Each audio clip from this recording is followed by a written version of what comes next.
오늘도 우리나라에서 신종 코로나 바이러스 확진 환자가 나왔습니다. 24번째입니다.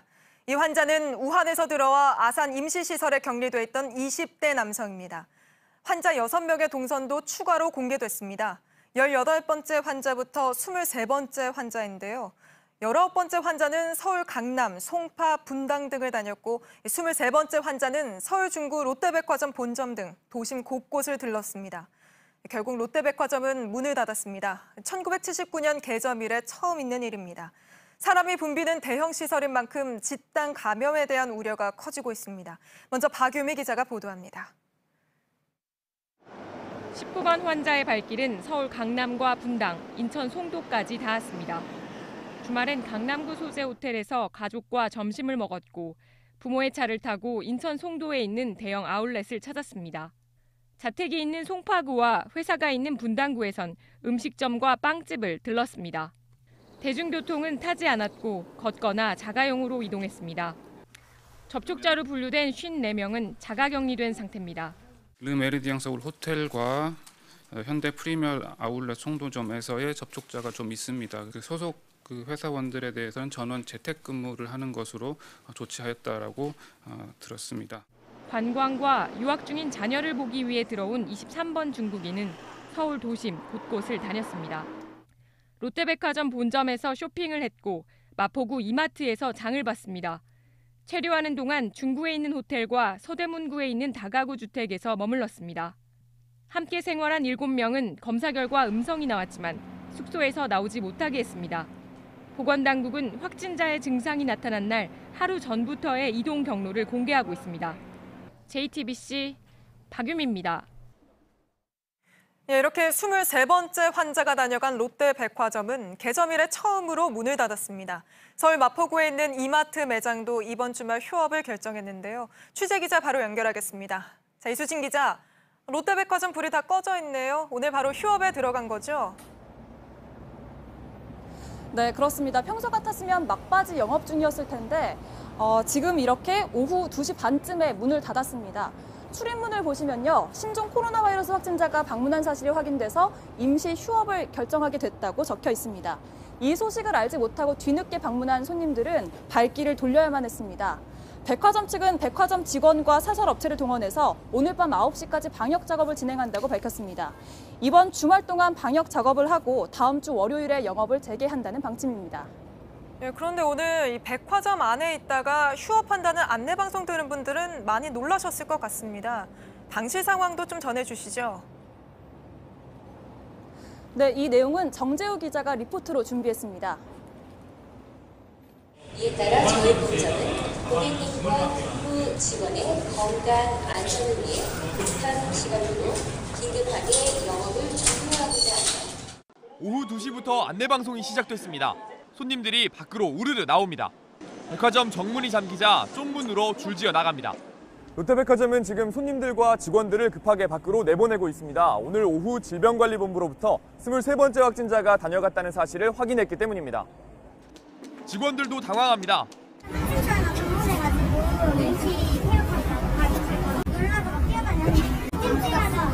백화점과 연결된 영화관에도 비상이 걸렸습니다. 영화 상영을 중단하고 관객들을 밖으로 내보냈습니다. 백화점과 통로가 연결돼 있는 면세점과 길 건너 영플라자까지 서둘러 손님을 내보냅니다. 임시 휴업 안내문도 곳곳에 붙었습니다. 이마트 마포 공덕점도 한낮부터 셔터를 내리고 마트 앞 길까지 소독을 시작했습니다. JTBC 정재우입니다. 네, 그런데 이수진 기자, 23번째 환자가 롯데마트와 이마트를 다녀간 게 5일 전이잖아요. 이 밀접 접촉자는 다 가려낸 거죠? 네, 롯데백화점과 이마트 측은 오늘 낮에 질병관리본부에서 다녀갔다고 합니다. 확진자가 방문했던 당시의 매장 CCTV를 확인했다고 하는데요. 이 CCTV를 통해서 방문자와 접촉한 사람들을 파악하고 있습니다. 밀접 접촉자로 분류가 되면 자가 격리 조치를 취해야 합니다. 네, 마지막으로 혹시 지금 저희 뉴스 시청하고 계신 분들 중에 롯데백화점이나 이마트를 갔던 분들이 있다면 앞으로 어떻게 하는 게 좋습니까?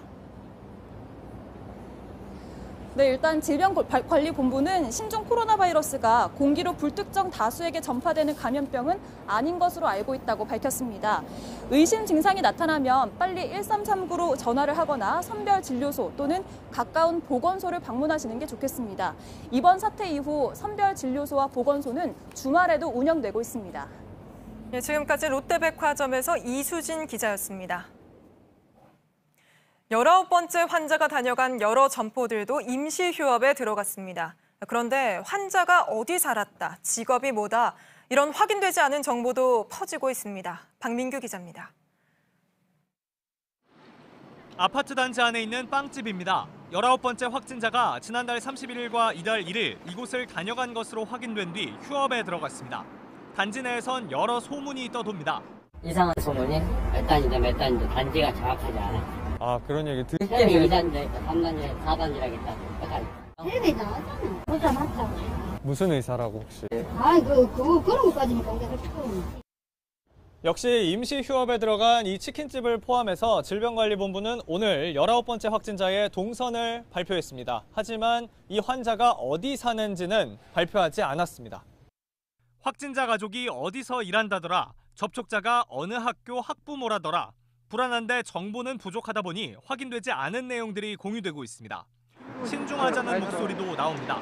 괜히 그냥 생활하면서 뭐 불안감에 의식할 필요는 없잖아요. 일단 그 질병관리본부에서 공식적으로 발표를 한 게 하고 나면 저희가 일대에선 문을 닫은 학교가 늘었습니다. 어제까지 학생들이 공부했던 학교는 오늘 급하게 임시 휴업을 결정했습니다. 근처 다른 학교 3곳도 다음 주로 예정된 종업식을 당기면서 사실상 방학에 들어갔습니다. 서울시 교육청에서 19일까지 전부 다 지금 휴교하는 모양이에요. 지침이 내려옵니다. 19번째 확진자가 방문했던 강남구의 한 호텔 레스토랑도 어제와 오늘 문을 열지 않았습니다. JTBC 박민구입니다. 이번엔 오늘 새로 확인된 24번째 환자 소식 알아보겠습니다. 우한에서 들어온 우리 교민인데요. 국립중앙의료원에 나가 있는 박상욱 기자 연결합니다. 자, 박 기자, 먼저 환자 상태는 좀 어떻습니까? 네, 28살 남성인 24번째 환자는 이곳 국립중앙의료원 격리병상에서 치료를 받고 있습니다. 현재 이 남성은 인후통 등의 증상을 보이고 있지만 전반적인 상태는 양호한 것으로 알려졌습니다. 네, 그런데 환자가 우한에서 전세기 타고 들어온 뒤에 바로 검사를 받았잖아요. 그때는 괜찮았다가 이번에 양성이 나온 이유가 있습니까? 네, 말씀하신 대로 이 남성은 귀국 직후 전수검사에서 별다른 증상이 없었습니다. 하지만 이 아산의 경찰 인재개발원에 입소한 지 엿새째가 되던 바로 어제 낮부터 인후통과 같은 증상을 보이기 시작했고 이어 다시 검사를 한 결과 이 양성 판정을 받았습니다. 이같이 검사 결과가 바뀐 것에 대해서 오늘 의료진들로 구성된 신종 코로나 바이러스 중앙임상 TF가 설명을 했습니다. 이 바이러스 종류에 따라서 바이러스 자체가 먼저 몸 밖으로 배출이 되고 그러고 나서야 증상이 나오는 경우도 있지만 반대로 증상이 먼저 나타나고서야 이 바이러스가 배출되는 경우도 있다고 설명했습니다. 네, 우리 교민 중에 첫 번째 확진 환자였던 13번째 환자와 또 직장 동료잖아요. 아무래도 그렇다면 전세기를 타고 들어올 때 감염됐다기보다는 우한에 있을 때부터 감염됐던 걸로 보는 게 맞습니까? 일단 그렇게 보고 있습니다. 정확히 이제 13번째 환자 마찬가지로 28살 남성인 이 환자와 직장 동료입니다. 두 사람은 장기 출장으로 우한에 있었던 것으로 알려졌는데 이 감염 경로에 대해서 우리 보건당국은 이 국내로 들어오는 비행기나 또 이제 국내에서 감염됐을 가능성은 매우 낮은 것으로 판단을 하고 있습니다. 우한에서 두 사람이 같은 상황에 노출됐을 걸로 보고 있는 겁니다. 현재 아산에는 이 확진자들과 동료인 2명이 더 머물고 있는데 아직까지 별다른 증상은 없습니다. 다만 보건당국은 이들을 계속 관찰하고 의심 증상이 나타나면 곧바로 다시 검사를 할 계획입니다. 네, 국립중앙의료원에서 박상욱 기자였습니다. 광주 전남도 초긴장 상태입니다. 광주는 바이러스가 퍼지는 걸 막겠다며 시내 모든 유치원, 어린이집, 복지관 등의 문을 닫았습니다. 하지만 가까이 있는 나주는 딴판입니다. 확진 환자가 사는 마을에 방역 물품이 지급됐는데 턱없이 부족합니다. 70가구 정도 사는 마을에 손소독제를 3개 반 준 겁니다. 정진명 기자입니다. 알록달록 문이 굳게 잠겼습니다. 노란 버스는 종일 서 있습니다. 책상과 놀이기구는 물론 복도 곳곳에 소독약이 스며듭니다. 오늘까지 광주 시내 모든 유치원, 어린이집은 문을 닫았습니다. 한편으로는 안 보내도 되니까 안심이 되는 반면에 한편으로는 아이들을 이제 누가 볼까 우려스럽기도 했어요. 광주 시내 노인, 청소년 복지관 등 1,500여 곳도 오는 18일까지 쉽니다. 휴원을 좀 하면 어쩌겠냐, 아니면 또 어떻게 조치를 취하느냐 자꾸 많이 했어요. 지자체와 시민 모두 불편을 감수하고 바이러스 확산에 강력 대처 중입니다. 관건은 22번 확진자의 직장인 광주 우편 집중국입니다. 감염 추정일로부터 닷새간 출근한 사실이 확인되면서 직원 300여 명이 자가격리 중입니다. 하지만 여기서 확진자가 나오면 바이러스가 다시 급속히 전파될 수 있다는 우려가 큽니다. 한편 이 확진자가 사는 나주시에선 시 당국이 방역 물품을 부실하게 지원했다 문매를 맞았습니다. 70여 가구가 사는 마을에 손소독제 3통을 지원해 논란이 됐습니다. 지금 마스크가 개인당 하나씩도 지금 지급이 안 돼 있고 현재 또 손소독제 같은 것은 풍기가 나가지고 나주시는 물품이 부족해 어쩔 수 없었다며 추가 지원을 약속했습니다. JTBC 종진명입니다. 환자들과 접촉한 사람 수도 1,300명을 넘었는데요. 오늘부터 검사 대상이 넓어졌습니다. 중국 외에도 태국이나 싱가포르 같은 환자가 나온 나라를 다녀온 사람들도 신종 코로나 검사를 받을 수 있습니다. 전국 보건소 204곳에서 신청할 수 있는데요. 주의할 점도 있어서 배양진 기자가 짚어드립니다. 서울 성동구의 보건소입니다. 이곳에서 신종 코로나 검사를 받을 수 있습니다. 대기 공간도 따로 만들었습니다. 지침이 발표가 되어서 이후로는 아마 보건소를 내원하시는 방문객들이 훨씬 더 늘어날 것으로 예상을 하고 있습니다. 검사를 받으려면 보건소나 1339 콜센터에 상담을 하고 가까운 선별진료소를 안내받으면 됩니다. 가래와 콧물 같은 검체를 채취한 뒤 결과가 나올 때까지 하루 이틀 정도는 자가 격리를 해야 합니다. 열이나 기침이 난다고 다 검사를 받는 건 아닙니다. 하루에 할 수 있는 검사가 아직 3,000건 정도이기 때문입니다. 우한을 포함한 중국을 다녀왔다면 가벼운 증상만 있어도 검사를 받아야 합니다. 중국 외에 신종 코로나가 퍼져 있는 나라를 다녀왔다면 호흡기 증상이 있는 사람과 만났는지, 중국인이 많은 행사에 참석했는지 등을 따져야 합니다. 환자를 만난 적도 해외에 다녀온 적도 없다면 의사 판단에 따라 검사를 받지 못할 수도 있습니다. 환자가 많이 몰리는 선별진료소에선 좀 더 주의해야 합니다. 마스크를 반드시 쓰고 다른 사람과 2m 간격을 유지해야 합니다. 초기 증상은 감기와 구분이 어려운 만큼 스스로 2에서 3일 정도 자가 격리를 한 뒤 나아지지 않을 때 검사를 받으라고 전문가들은 조언합니다. 검사 비용은 모두 국가가 부담합니다. JTBC 배양질입니다.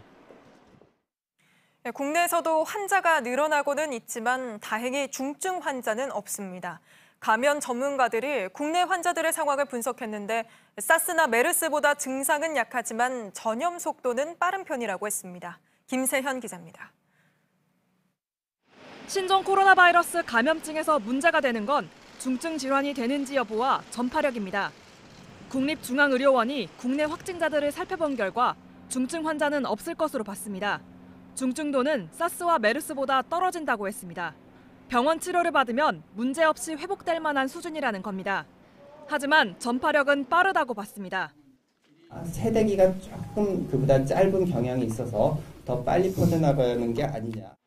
다른 환자를 전염시키는 기간인 세대기가 유독 짧다는 겁니다. 그만큼 바이러스 증식이 활발하다는 뜻입니다. 우리와 달리 중국이 사망자가 많은 건 짧은 기간에 환자가 많이 나와 지역 의료 시스템이 붕괴된 탓이란 지적도 나왔습니다.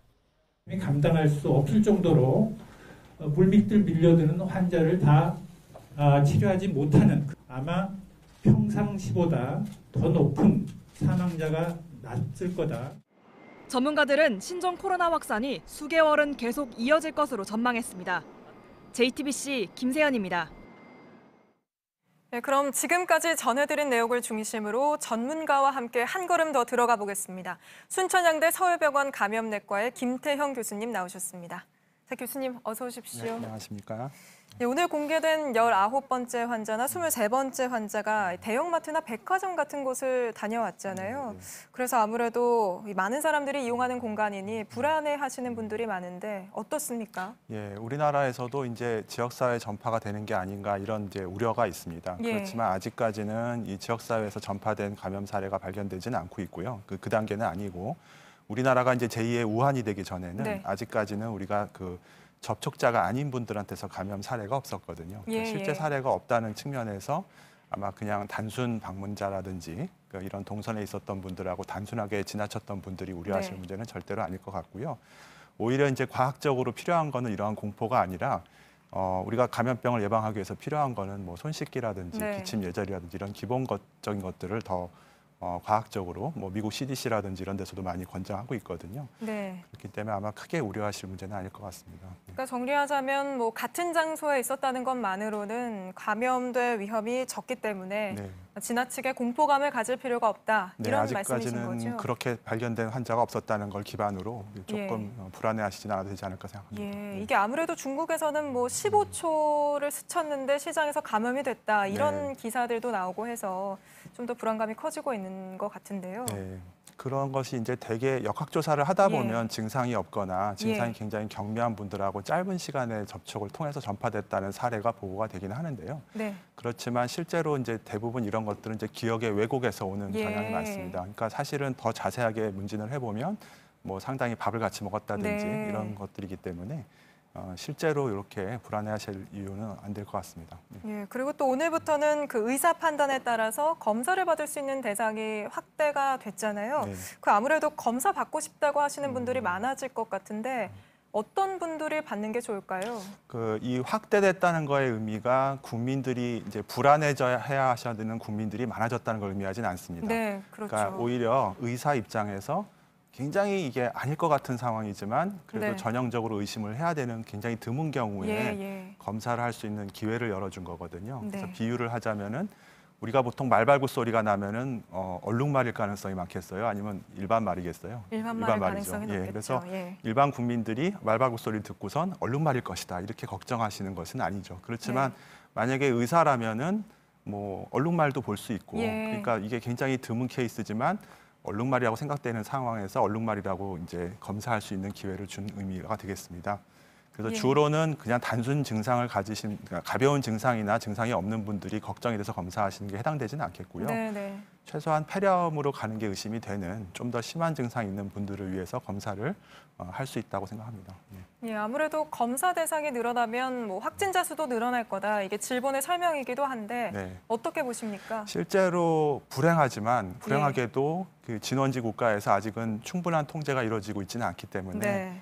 우리나라에서 자연적으로 유입되는 환자 수는 늘어날 것입니다. 그래서 네. 확진자는 계속 조금씩 발생하겠지만 여기서 우리가 검사의 폭을 넓혔다고 해서 없던 환자가 더 생기고 이러는 건 아니거든요. 그쵸. 그러니까 원래 발견돼야 되는 환자들이 발견되는 건데 다만 조금 더 우리가 기회를 더 네. 줌으로써 빨리 발견되는 그런 효과를 기대할 수 있습니다. 예. 그리고 이제 여기서 우리가 여전히 쓰고 있는 전략은 전 국민을 검사한다. 예를 들면 네. 뭐 암이라든지 고혈압 이런 거는 전 국민을 검사해야 되는 거잖아요. 네. 근데 이것은 아직까지는 이제 타겟을 정해서 그러니까 우리가 대상을 정한 전략으로 접근을 해야 우리가 이길 수 있는 전쟁이거든요. 그러니까 위험에 있는 접촉자라든지 이런 사람 중심으로 하는 것들을 의미하고 있습니다.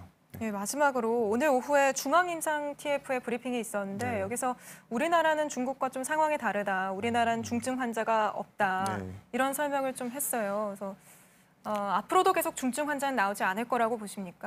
그 중국에서 지금 사망률이 한 2% 정도를 예. 추정하고 있는 것 같은데요. 예. 그래서 여러 가지 세계 역학 전문가들도 아마 실제로 3%가 넘지는 않을 것이다라고 네. 하는데 그나마도 사실은 중국이라는 그런 원래 항상 이 감염병이라는 거는 진원지 국가에서 훨씬 더 치명적으로 타격을 예. 받게 되거든요. 왜냐하면 거기서는 정말 남녀노소 건강하신 분 또 병이 있으신 분 할 거 없이 이제 병이 퍼졌었으니까요. 네.